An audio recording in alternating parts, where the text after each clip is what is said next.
Bonjour chers téléspectateurs de Canal 7, notre chère chaîne panafricaine qui émet à travers l'Afrique et même le monde. Nous sommes encore dans la joie de vous retrouver aujourd'hui pour ce numéro qui parle de la foi, car notre émission c'est 7 fois, 7 comme Canal 7 et foi comme la foi. Et depuis un certain temps, nous sommes en train de définir ou d'étudier ce concept de la foi, qui est plus qu'un concept, mais qui est un principe, une loi spirituelle, sans laquelle nous ne pouvons pas bénéficier de toutes les grâces, des bénédictions et des choses que Dieu a promises aux êtres humains et particulièrement à nous qui croyons.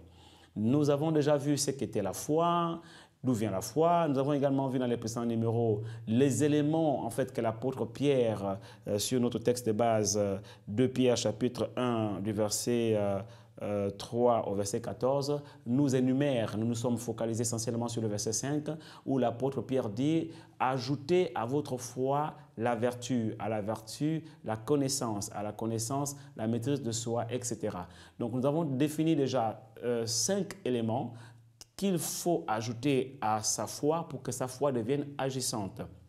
Donc, pour la petite rétrospective, nous avons compris que la foi fonctionne un petit peu comme un muscle qui doit être alimenté, qui doit aussi être exercé. Et s'il manque d'éléments dans notre corps sera faible. Notre foi aussi réagit pareillement. Lorsque notre foi n'est pas alimentée par ces ingrédients, par ces éléments qui sont cités dans ce passage de l'apôtre Pierre, cette foi est faible. Et si elle est faible, elle ne peut être agissante, elle ne peut produire des résultats, malheureusement. Et c'est pour cela que nous avons pris le temps, durant cette série d'enseignements, ces séquences que nous avons eues ensemble, de parler de ces éléments. Et aujourd'hui, je vais continuer avec les 2 derniers éléments, l'amour fraternel et l'amour de Dieu. Je vais parler de 2 ensemble. Pourquoi? Parce que l'amour est la plus grande loi. C'est le plus grand commandement. Il dit, tu aimeras le Seigneur ton Dieu de tout ton cœur, de toute ton âme, de toute ta pensée, de toute ta force. Et voici le second commandement qui lui est semblable au premier, au plus grand. Tu aimeras ton prochain comme toi-même. L'amour est au-dessus de tout. L'amour est la nature même de Dieu, car Dieu est amour. Et si dans notre vie, nous n'avons pas l'amour, notre foi sera faible. Donc nous devons ajouter à notre foi l'amour. L'amour pour le prochain, l'amour pour Dieu. Et l'amour pour le prochain en grec est défini par le terme philéo. Philéo. Philéo, c'est un terme qui veut dire l'affection, qui veut dire l'amour amical. Et l'amour de Dieu est défini par agapao en grec. Agapao, l'amour divin. Donc ces 2 commandements, en fait, finalement, se complètent et sont intimement liés. Et l'apôtre Pierre nous dit, si nous n'ajoutons pas à notre foi ces 2 éléments, notre foi sera vaine. Notre foi sera faible. Notre foi ne sera pas agissante. Alors, j'aimerais t'encourager aujourd'hui, mon frère, ma soeur, qui me regarde, chers amis téléspectateurs, de développer l'amour. À développer l'amour, à cultiver l'amour. Vous devez cultiver l'amour pour que votre foi soit agissante, qu'elle soit forte. Comme ça, quand vous prierez dorénavant, vous verrez que vos prières seront exaucées. Il dit, tu aimeras le Seigneur ton Dieu de tout ton cœur, de toute ton âme, de toute ta pensée, de toute ta force. Ça, c'est l'amour que nous avons pour Dieu. Nous devons aimer Dieu. Nous ne devons pas haïr Dieu. Il y a des gens aujourd'hui qui me disent, je ne crois pas en Dieu, je ne sais pas s'il existe même pour moi, je ne crois que c'est que je vois. Quand vous réagissez de la sorte, vous êtes en train de rejeter Dieu. Vous devez savoir que Dieu est celui qui vous a créé. Il est le créateur. Il a créé le ciel, la terre, tout ce qui existe, il a créé l'homme. C'est lui qui vous donne le souffle de vie que vous avez aujourd'hui. D'ailleurs, la Bible nous appelle les fils de Dieu. Ça veut dire que lui, il est notre Père, c'est-à-dire celui qui nous donne la vie. Bien entendu, je sais très bien que beaucoup de personnes ne comprennent pas pourquoi Dieu pourrait avoir des fils sur la terre. Mais je ne parle pas ici d'être fils de Dieu dans le sens naturel du terme. Parce qu'évidemment, dans le sens naturel du terme, on ne peut pas comprendre pourquoi Dieu serait notre Père. Mais la définition de Père, Dieu en tant que Père ici, provient d'un terme araméen, Ab. Ab, qui signifie l'origine de toute vie. L'origine de toute vie. Ça veut dire que c'est lui qui nous a donné la vie que nous avons aujourd'hui. C'est lui qui nous a donné la vie qui circule dans notre corps, dans notre sang, dans nos veines. Donc c'est Dieu qui en est l'auteur. Il est notre créateur, il est la source de notre vie. Ab, ce qui a donné plus tard Abba, Père. Et la Bible déclare, nous avons reçu un esprit de force, un esprit d'amour, par lequel nous pouvons crier « Abba, Père ». Et l'Esprit lui-même rend témoignage à notre esprit que nous sommes enfants de Dieu, que nous sommes fils de Dieu. C'est-à-dire que nous sommes tirés de lui. Nous sommes le prolongement de sa nature sur la terre. Nous sommes la manifestation de sa vie sur la terre. Et c'est pourquoi la Bible déclare que le monde, la création entière attend avec un ardent désir la révélation des fils de Dieu. C'est-à-dire que ces personnes qui manifestent la vie divine sur la terre, qui marchent comme Christ a marché sur la terre, qui dominent sur les situations difficiles, qui dominent sur la maladie, qui dominent sur les qui domine sur les démons, qui domine sur le monde, car la victoire qui triomphe du monde, c'est notre foi. Voyez-vous, et à cette foi doit s'ajouter l'amour, sans lequel notre foi serait faible. Et cet amour-là, qui est l'amour agapao, est un amour divin, un amour invisible à la base, mais qui doit être matérialisé sur la terre par l'amour philéo. Donc l'amour philéo sera la manifestation, la matérialisation de l'amour agapao. Vous réalisez cela?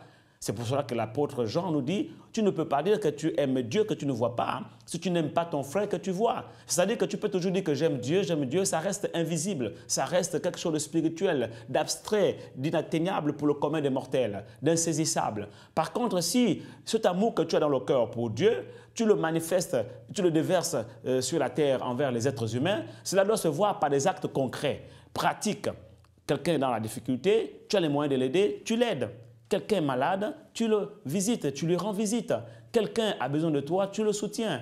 Tu dois aimer en action. Tu dois démontrer cet amour par des actes concrets. C'est pourquoi la Bible déclare que la foi sans les œuvres, elle est morte. Parce que dis-moi que tu as la foi sans les œuvres, je te démontrerai ma foi à travers mes œuvres. Car une foi sans les œuvres, elle est morte.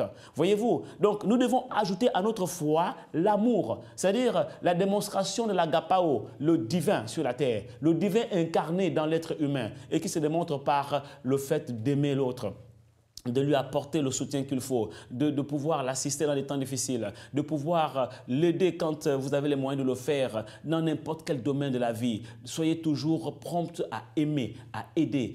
L'amour, dans 1 Corinthiens chapitre 13, c'est défini aussi comme étant une vertu, une qualité qui nous amène à supporter, même là où on a été offensé, à vivre les injustices sur la terre en nous remettant à Dieu. L'amour apporte la paix. L'amour pardonne tout. L'amour supporte tout. L'amour a vaincu la mort. Vous imaginez? La Bible déclare que Dieu a tant aimé le monde qu'il a donné son Fils unique, Jésus-Christ, afin que quiconque croit en lui ne périsse point, mais qu'il ait la vie. L'amour donne la vie. L'amour a vaincu la mort à la croix de Golgotha. Donc, si nous nous aimons les uns les autres sur la terre, en fait, nous n'allons pas nous haïr, car celui qui est son frère commet un meurtre. L'amour procure la paix, l'amour procure la vie, l'amour donne la vie, l'amour donne un sens à la vie sur la terre. Voyez-vous, notre famille a besoin d'amour, notre conjoint a besoin d'amour, nos enfants ont besoin d'amour, notre nation a besoin d'amour, les êtres humains ont besoin d'amour. L'amour guérit. L'amour réconforte, l'amour fortifie, l'amour ne soupçonne pas le mal, l'amour ne se réjouit pas du mal de l'autre. Quand tu vois l'autre dans l'échec, tu es content. Non, ça, ce n'est pas l'amour. L'amour cherche le bien de l'autre. L'amour cherche à ce que l'autre réussisse. L'amour nous amène à regarder l'autre comme étant au-dessus de nous-mêmes et à reconnaître les qualités, les capacités, les talents, les dons, les compétences que Dieu a données à l'autre et savoir pouvoir en profiter, tout en réalisant que sur la terre, nous ne pouvons pas tout avoir et Dieu ne peut pas nous donner tous les dons qui existent. Donc, si Dieu nous a donné des dons, des capacités, des qualités, il en a donné aussi à d'autres personnes, alors nous allons travailler sur la terre, la main dans la main, en complémentarité et en bonne communion de cœur ou encore en bonne intelligence. Et c'est comme ça que dans notre société, nous pourrons amener le changement. Oui, nos entreprises ont besoin d'amour. Nos familles ont besoin d'amour. Notre nation, nos sociétés ont besoin d'amour. Et parce qu'il manque l'amour, les êtres humains se déchirent, s'entretuent sur la terre. Il y a des guerres à gauche et à droite. Des nations entières se divisent. Des peuples se divisent au nom des tribus, au nom des partis politiques, au nom de quoi que ce soit. Les gens se divisent et se tuent. Oh, mon frère, ma soeur, mon cher ami, téléspectateur, toi qui m'écoutes aujourd'hui, tu dois rechercher l'amour. Et la Bible déclare que cet amour ne vient pas comme ça, simplement en le désirant, ou ne peut être fabriqué humainement parlant. L'amour de Dieu est répandu dans nos cœurs par le Saint-Esprit. Romains chapitre 5, verset 5. Donc, si tu veux connaître cet amour, et si tu veux ajouter à ta foi cet amour, alors tu dois connaître Dieu, tu dois connaître Christ. Parce que cet amour est répandu dans nos cœurs par le Saint-Esprit. Romains chapitre 5, verset 5. Donc, si tu n'as pas le Saint-Esprit dans ton cœur, tu ne pourras pas expérimenter cet amour et tu seras malheureusement limité dans ton foyer, limité dans ta famille, limité dans la société. Tu ne pourras pas donner le meilleur de toi-même et tu ne pourras pas aimer. Tu seras frustré malheureusement, tu ne seras pas épanoui. L'amour rend joyeux, l'amour épanouit.